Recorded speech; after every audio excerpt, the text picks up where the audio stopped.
une oreille musicale, j'aime beaucoup les beaux sons, mais quand on entend le Coran, c'est magnifique. Enfin, je ne sais pas comment un homme a pu faire des beaux textes pareils. En plus, tous ces textes ont des significations profondes. Il n'y a pas une erreur. Il y a des gens, des médecins, des scientifiques qui ont fait des erreurs, des recherches sur ces livres saints. Ils trouvent des erreurs dans la Torah, ils trouvent des erreurs dans la Bible, et ils n'en trouvent pas dans le Coran. Rien. Il n'y a rien qui est mauvais, même il y a des images qui sont reprises qui correspondent pratiquement à la meilleure définition qu'un médecin pourrait faire à un ignorant. Donc c'est des choses merveilleuses qu'il y a dans le Coran.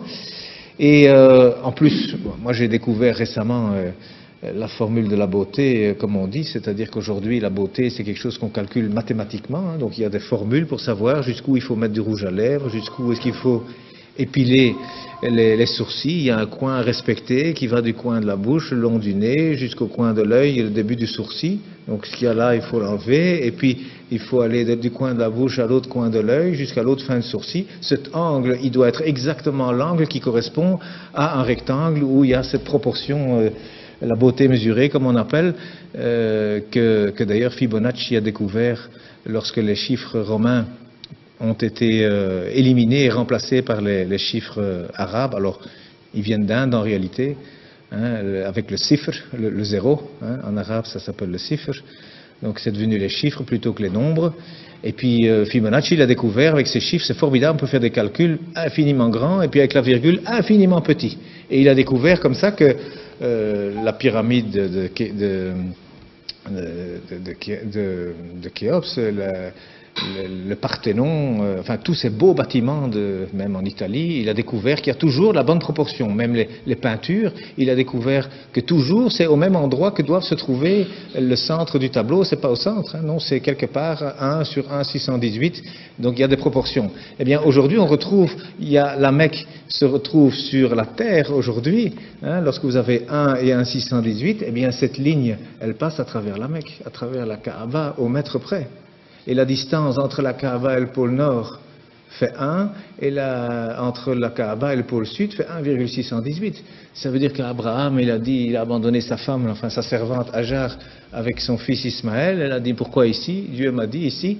Donc il semble qu'aujourd'hui, c'est par rapport en tout cas, et c'est même lié au village de Greenwich, qui a servi à dessiner la carte de cette terre, hein, parce que le milieu c'est Greenwich.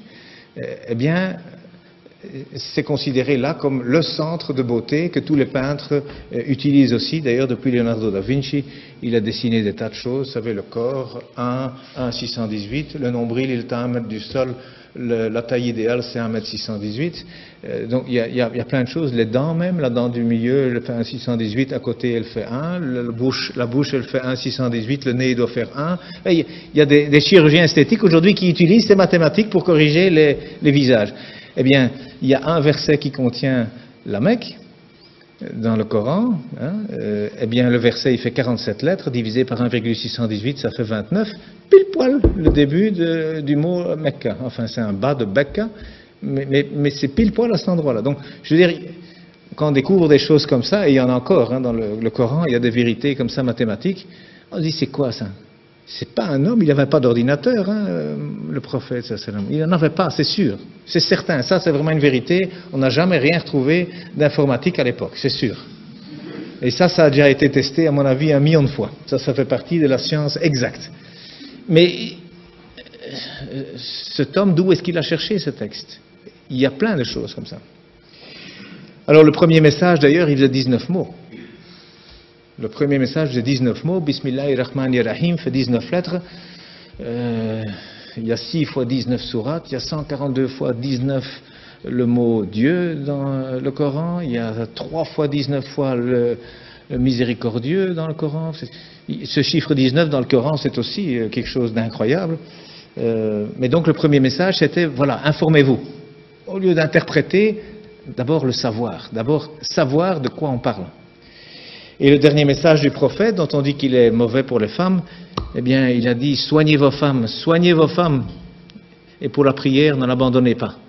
Alors, moi je dis, une religion où le premier message et le dernier message sont ainsi, je ne vois pas très bien ce qu'on doit craindre. Donc,